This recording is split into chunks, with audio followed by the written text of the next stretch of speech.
আসসালামু আলাইকুম। আমাদের শুরু হয়ে গেছে বিচার মেলা আলহামদুলিল্লাহ। সেই সুবাদে আজকে আমাদের সান জাপানিজ ট্রেনিং সেন্টারে একজন মেধাবী শিক্ষার্থী যার নাম হচ্ছে হানজালাল। যিনি আজকে এমবাসি ফেস করে আজকে ভিসা ডেলিভারি ডেট পেয়েছে। তার কাছ থেকে শুনে নেব যে হচ্ছে তার প্রস্তুতি কেমন ছিল এবং এমবাসিতে যারা আপনারা বই পাচ্ছেন যে এমবাসিতে আসলে কোন ধরনের কোয়েশ্চেন করে এবং কিভাবে আপনি বাংলা প্রিপারেশনটা নেবেন আমরা আমাদের প্রিয় শিক্ষার্থী হানজালালের কাছ থেকে জেনে নেব। আসলে আপনাকে জি। কি ধরনের কোয়েশ্চেন করছে এটা তো বলবেনই এবং আপনার জার্নিটা আসলে ১ম থেকে যদি বলতেন যে হচ্ছে যে আপনি কিভাবে সান জাপানিজ ট্রেনিং সেন্টারে পরিচিত হয়েছেন বা জাপানের লাইনে কিভাবে আসলেন? যদি ১ম থেকে বলতেন এবং জাপানিজ ভাষা শিখাটা কিভাবে হলো এবং নার্স জেলবিটি আপনি পাস করার ক্ষেত্রে আপনি কি পথটা অবলম্বন করেছিলেন? সান জাপানি ট্রেনিং সেন্টার সম্পর্কে ১ম এ জানতে পারি আমার পরিচিত কয়েকটা ছোট ভাই এবং বড় ভাই এই সেন্টারের মাধ্যমে যেতে পারে। যার পরে থেকে যখন আমি অনার্স পড়ি তখন থেকে আমার ইচ্ছা ছিল যে আমিও অনার্স শেষ করার পরে ওই কুইন সেন্টারে ভর্তি হবো। অনেকগুলা সেন্টার আছে ঢাকার মধ্যে। তো আমি বিভিন্ন সেন্টারে যোগাযোগ করছি। যোগাযোগ করার পরে কিন্তু আমার বন্ধুরা বলতেছে যত সেন্টার থাকুক না কেন সান জাপানিজ যেইভাবে ফাইল প্রসেসিং করে অন্যান্য কুইন সেন্টারের তুলনায় এর ফাইল প্রসেসিং অনেক ভালো।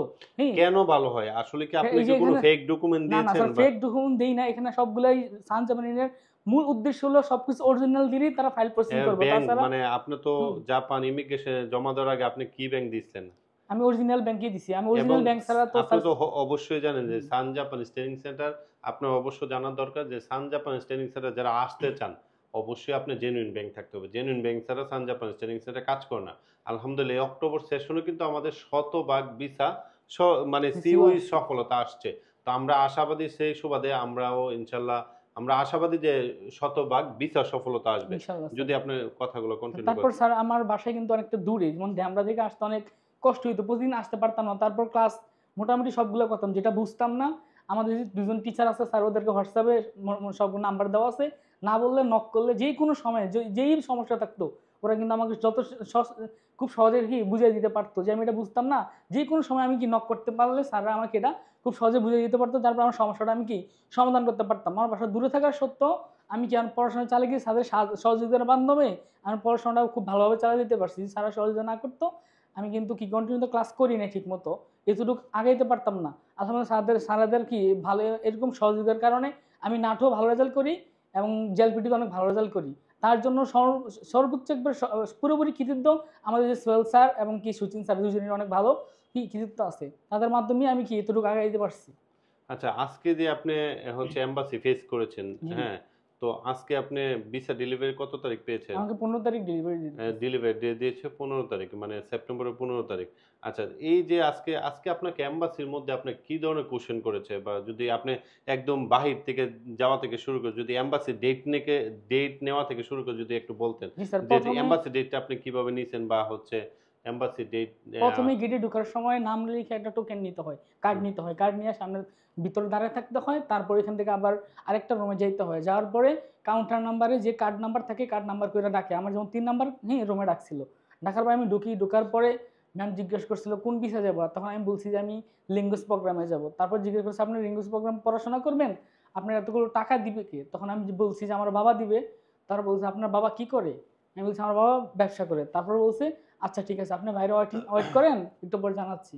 তারপর আমি ৫ মিনিট মনে হয় ওয়েট করছি। তারপর আমাকে আবার মাইকে অ্যানাউন্স করছে যে এমডি হানজালা কাউন্টারে যান। তারপর যাইলাম যায়া বলল যে আপনার ১৫ তারিখ ভিসা ডেলিভারি ডেট দেওয়া আছে। আপনি ১৫ তারিখ আসবেন। এখন বাসায় যেতে পারেন। এই যে আজকে একটা ভিসা ডেলিভারি বা সফলতা একটা ডেট পেয়েছেন। আপনার কাছে আসলে কেমন লাগতেছে? আলহামদুলিল্লাহ স্যার আমার অনেক ভালো লাগতেছে। আর কৃতিত্ব মহান আল্লাহ তাআলার অশেষ রহমত এবং আপনারা যারা সবাই জাপানি ট্রেনিং যতগুলা কর্ম করতেছে তাদের অক্লান্ত পরিশ্রমে যেমন কালকে আমি রাত ৯টা পর্যন্ত ৮টা পর্যন্ত এখানে ছিলাম। স্যাররা আমাকে আপনি কি মানে আমাদের সান জাপানিজ টিচাররা কি আপনাকে বলছে কিনা যে আসলে কোন ধরনের জাপান এম্বাসিতে মানে আপনি জি স্যার বাংলা আমাকে থেকে যেমন শুরু কালকে নরিন স্যার ২ বার ইন্টারভিউ নিছে। সোহেল স্যার নিছে। কিভাবে প্রশ্ন করতে হবে, ফাইল কিভাবে গুছাইতে হবে। বারবার ৫ থেকে ৬ বার সুন্দর করে কি ফাইল গুছাই দিছে। আমি নোটারি কথা যেগুলো উল্টা-পাল্টা করে ফেলতাম। তারপর আবার আসলে আবার স্যার সুন্দর করে সেগুলা গুছাই দিত। বারবার করে কি বলতো এরকম কোয়েশ্চেন করতে হবে, এরকম করতে হবে। তাদের এরকম প্রশ্ন যেভাবে ধরছে এগুলা আমি প্রস্তুতি নিয়েছি এখানে যার কারণে কি আমি ৩ নাম্বার রুমে যাইলেও কি তেমন একটা ভয় পাই নাই। আসার আগে স্যাররা যেরকম কোয়েশ্চেন করছে আমি অবশ্যই পারব। উপস্থিত আচ্ছা, অনেক ভালো ছিল। যারা ইন ফিউচার জাপান যেতে চায় জি। আপনার মতো, আপনি আসলে কেন সান জাপানিজ ট্রেনিং সেন্টারকে সাজেস্ট করবেন যদি একটু বলতেন? সান জাপানি ট্রেনিং সেন্টারকে সাপোর্ট করব, কারণ এখানে যে ফাইল প্রসেসিংটা সবগুলা অরিজিনাল ডকুমেন্ট দেয়, যার কারণে সিইউ মিস হওয়া চান্স খুবই কম, খুবই কম, একবার সিইউ মিস হয় না। তারপরে এখানে যে টিচারগুলো পড়ায় তাদের পড়ার মান অত্যন্ত ভালো, তারা যেভাবে গাইড দেয় অন্যান্য আচ্ছা, ট্রেনিং সেন্টার এরকম আপনাদের গাইড দেয় না। বেসিকে এরকম আছে যারা হচ্ছে প্রাইজ পেয়েছে, ক্লাসে আসছে হ্যাঁ 100%, এবং আসছে। আপনি কি জরিমানা দিয়েছেন কিনা? হ্যাঁ আমি জরিমানা দিয়েছি, ক্লাসে না আসলে প্রতিদিন 50 টাকা, আর 2 দিন করলে 100 টাকা, আরও মাঝে মাঝে যখন গুরুত্বপূর্ণ ক্লাস থাকে যেমন জেএলপিটির ক্লাস, ওইখানে না করলে প্রতিদিন 100 টাকা করে জরিমানা। আমিও কি বাসা দূরে থাকার কারণে আমি মাঝে মাঝে কি টাকা জরিমানা দিতে হয়েছে, কিন্তু আমার ক্লাসের অনেকেই কি 100% থাকার পরও কি তারা পুরস্কারও পাইছে। তারপর আবার এখানে স্যার আমাদের জন্য ডিসকাউন্ট দিছে, যারা 100% ক্লাস করবে তাদের কি N5-এর কোনো টাকার কোর্স ফি দিতে হবে না, N4-এর টাকার কোর্স ফি দিতে হবে না। তো এটা দিয়ে কি আপনি মনে করেন যে হচ্ছে স্টুডেন্টরা লাভবান হবে কিনা? অবশ্যই স্যার হবে।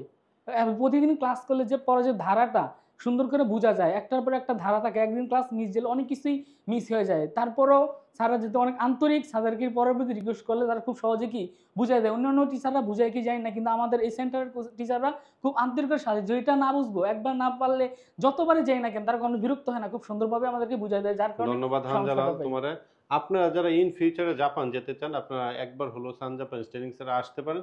কারণ আপনারা দেখতে পারেন, এবং আপনারা যদি যারা এখনো জাপান যাওয়ার চিন্তা করছেন, যারা এইচএসসি 2024 সালে পরীক্ষা দিয়েছেন, তারাও চাইলে আসতে পারেন। এবং তার পাশাপাশি আমি একটা কথা বলবো, যারা হচ্ছে জাপান যেতে চান, অবশ্যই আপনি আগে ব্যাংক অ্যাকাউন্ট খুলেন, আপনি স্পন্সরটা আগে রেডি করেন। কেননা জাপানে যেতে হলে আপনাকে মিনিমাম 15 থেকে 18 লক্ষ টাকা দেখাইতে হবে। কেননা যদি আপনি এই সাপোর্টটা না থাকে, আসলে খুব ডিফিকাল্ট হয়ে যাবে। অবশ্যই আপনি ভালো করে প্রিপারেশন নেন। সবাইকে ধন্যবাদ, এবং আশা করি আপনার সান জাপানিজ ট্রেনিং সেন্টারের সাথে থাকবেন। আসসালামু আলাইকুম। শেষ করুন।